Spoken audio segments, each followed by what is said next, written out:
응대함 증거.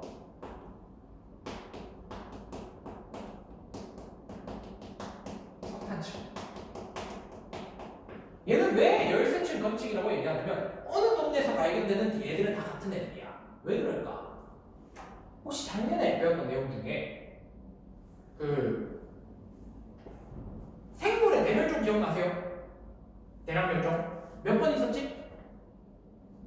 크게 5번 있었다라고 얘기를 한다 그지? 혹시 어떤 내용이 있었지 기억나요? 고생대 말에 판기가 부딪히면서 챔피언이 많이 죽었다라고 얘기한다 그지? 그때 지금의 시베리아 지역에 거대한 화산 산맥이 있어요. 걔들도 같이 터집니다. 거대한 화산 산맥, 시베리아 밑에 있는 엄청나게 크기 때문에 전 세계에 이게 다 퍼져요. 화산재가 쌓이면 무슨 암석이 돼요? 응회암이 될 거 아니야? 그런 애들 얘기하는 거야. 우리 막 백두산 이런 막 독도 이런 애들 터지는 거 가지고 얘기하는 게 아니에요. 전 세계적으로 한 번에 빵 터지는 것들을 얘기한다고. 전 세계적으로. 그러면 우리가 뭐라고 할 수 있다? 쟤가 발견되면 다 같은 시기라고 얘기할 수 있을 거 아니야? 비교 대상이 된다. 하나 얘기해줄까? 대량멸종 때 또 누가 많이 죽겠어요? 당연히 생물체가 많이 죽겠다 그지? 근데 식물들이 많이 죽어버릴 거 아니야. 왜? 식물들은 피라미드 구조에서 위에 있는 애야 아래에 있는 애야? 아래에 있다 보니까 개체수가 많다고 생물량이 크다고 질량이 크다고 그럼 이런 애들이 대량멸종을 하게 되면 전 세계에 다 같이 석탄이 되고 있는 거야. 그럼 동시에 만들어질 거 아니야. 그러니까 어디서든 발견되면 석탄층은 뭐 할 거야? 같은 애야. 이런 애들은 우리가 열쇠층이라고 얘기하는 거예요. 열쇠층. 표준화석이라는 느낌이 비슷하다고. 넓은 지역, 짧은 시간 동시에 만들어질 수 있는 애들을 열쇠층이라고 하자. 그게 사실 우리 수준에서 다루는 건 두 가지다. 누구랑 누구? 응회암과 석탄이라고 얘기하죠. 이 친구들은 문제에서 발견되면 무조건 뭐라고 하는 거야? 아, 같은 애들이에요 라고 얘기를 하자. 그럼 여러분들이 이제 이런 문제를 냈다 이거지. A, B, C, 석탄. 자, D. 여기 석탄. 그 다음에 E, F, G 이렇게 불러본다고. 그럼 이렇게 불러봐. D가 나이가 많게, 그 다음에 D 말고 C, 아까 C가 나이가 많게, E가 나이가 많게 이렇게 불러본다고. 그럼 얘들은 사실 높이로 보면 같은 높이잖아, 그지? 근데 누가 나이가 많아야 돼? E가 많아야지. 왜? 석탄이랑 같은 애잖아. 근데 그거보다 밑에 있잖아. 나이가 뭐하다? 많네. 이렇게 얘기를 해야 돼. 이유는 지층도중이죠. 지층도중. 같은 애인데 내려갔으니까. E가 더 내려갔으니까 C보다 나이가 많다. 이런 식으로 얘기하는 게 열쇠층에 대한 해석입니다. 또 있죠? 그럼 열쇠처럼 쓸 수 있는 데가 하나가 더 있을 거 아니야. 누구야? 당연히 화석대죠. 이렇게 보시면 됩니다. 화석대.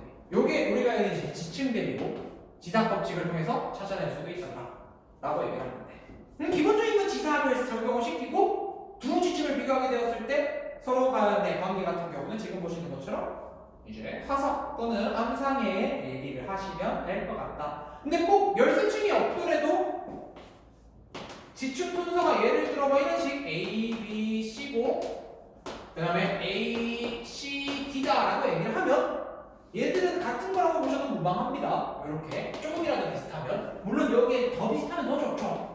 여기 막 X도 있는데 얘도 X가 있다 그럼 더 좋죠. 거의 대상수가 비슷하니까. 그럼 이제 이런 거예요. 아, 얘는 A와 C 사이 B가 있는데 얘는 A와 C 사이 B가 있어 없어? 없지. 그 밑에 뭐가 있었던 거야? 융기와 침방에 의한 부정함이 있다는 얘기야. 다시 한번 이때 부정함이 있었다. 부정함. 이 지역에서는. 왜? 보통 융기와 침방은 우리 습곡으로도 얘기를 한단 말이야. 기존의 습곡층이 이렇게 생겼었어. 근데 왼쪽은 올라가고 오른쪽은 내려갔네 라고 얘기하면 얘는 침식이 일어날 수 있잖아. 얘는 퇴적이 일어날 수 있잖아. 그동안 얘는 퇴적이 일어난 거야. 얘는 퇴적이 없으니까 비가 B가 안 쌓인 거지. 그리고 다시 이제 또 쌓이게 되면 이렇게 이제 차이가 난다 이거예요. 그렇기 때문에 승폭 때문에 이제 둘 사이의 차이가 어느 정도 발생할 수도 있다라고 보시면 됩니다. 이런 내용들이 우리가 이렇게 상대 연령이다라고 보시면 돼. 자, 그러면 마지막 내용 오늘 할 수 있겠다. 그 다음에 넘어가서 여러분들 59페이지 보겠습니다. 절대 연령. 이것도 금방 끝나거든.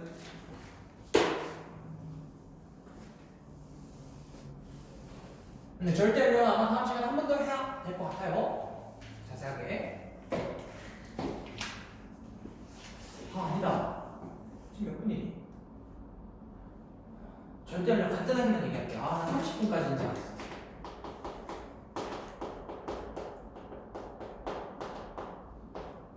절대연령이라는 게 뭐냐면 간략하게만 일단 얘기를 해볼게.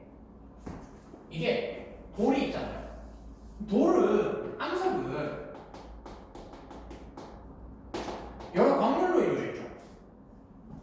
그러니까 사실은 혼합물이란 말이에요. 혼합물, 물질이 여러 가지가 섞여 있는 이제 광물로 이루어져 있습니다라고 얘기하시면 돼요. 우리로 치면 소금물 같은 단계야. 소금물 섞여 있잖아. 그런데 이 광물은 이제 뭐로 이루어져 있어요? 원소로 이루어져 있다. 원소 중에서는 이제 동위원소라는 친구가 있습니다. 동위원소. 그냥 단순히 얘기하는 동위원소가 뭔지 아니? 동위원소. 이 원자 핵은 무엇과 무엇으로 이루어져 있어? 양성자, 중성자로 이루어져 있잖아? 이 양성자, 중성자로 이루어진 정보가 같은 애들을 우리가 동위원소라고 해. 동위원소. 예를 들어 원자량이 같거나 혹은 양성자 수가 같은 경우 우리가 동위원소라고 하는데, 다시 한번 더 우리가 하는 동위원소라는 게 보통 원자량이 같은 애들, 양성자 더하기 중성자의 수가 같은 경우를 얘기해요. 같은 경우 동위원소라고 얘기를 하면 돼요. 근데 그 중에서도 이런 애들이 있어. 양성자 더하기 중성자가 같은데, 예를 들어 칼륨을 한번 해볼까요? 칼륨 같은 경우 원자번호가 20번이거든. 양성자가 20번 있을 때 중성자가 20번 있기 때문에 원자량이 40이야. 40인데 얘랑 비교하게 되었을 때 아르곤이라는 친구가 있거든요. 아르곤도 40짜리가 있어요. 근데 아르곤은 원자번호가 18번이잖아요. 그치? 근데 안정성을 칠 것 같으면 아르곤은 더 안정하거든. 그럼 이제 뭐 하냐면 얘가 바뀌어. 칼륨이 아르곤으로 바뀌어요. 이러한 문제들을 방사성 동위원소라고 하고, 지금 양성자가 중성자가 바뀌었지? 그치? 그래서 질량이 변했겠지? 그러면서 이제 아무래도 이 원자의 내에서의 질량바다가 나타날 거기 때문에 그 질량이 감소하게 되면 에너지를 방출시키겠죠? 그걸 우리가 붕괴율이라고 하거든. 얘가 누구의 원동력이었어? 멘틀대류의 원동력이란 말이야. 멘틀대류. 알겠지? 물론 이제 별에서 나오겠지만 우리가 최근에 얘기한 걸로 멘틀대류란 말이야. 그런데 중요한 건 이거야. 그러면 얘가 아무렇게나 일어났냐? 아니야. 항상 기존 질량의 2분의 1이 변하는데 걸리는 시간이 있어. 기존 질량의 절반이 칼륨이 아르곤으로 바뀌는데 걸리는 시간이 있다고. 그걸 우리가 반감기라고 해. 예를 들어 원래 1kg의 칼륨이 있었는데 이게 500g의 칼륨으로 바뀌는데 500g의 칼륨이 아르곤으로 바뀌는데 걸리는 시간이 100년이다. 200년이 지나면 250g이 되고 있다고. 300년이 지나면 125g이 되고 있다고. 400년이 지나면 62.5g이 남아 있다고. 이렇게 계속 절반이 된다고. 절반으로 바뀌는 시간을 우리가 반감기라고 얘기를 할 거예요. 그럼 예를 들어 반감기가 10번이 됐네. 그러면 걸린 시간이 몇 년이야? 1000년입니다 라고 얘기를 하죠. 2000년입니다. 이런 식으로 얘기를 하는 거거든요. 그걸 알면 뭘 얘기할 수 있느냐?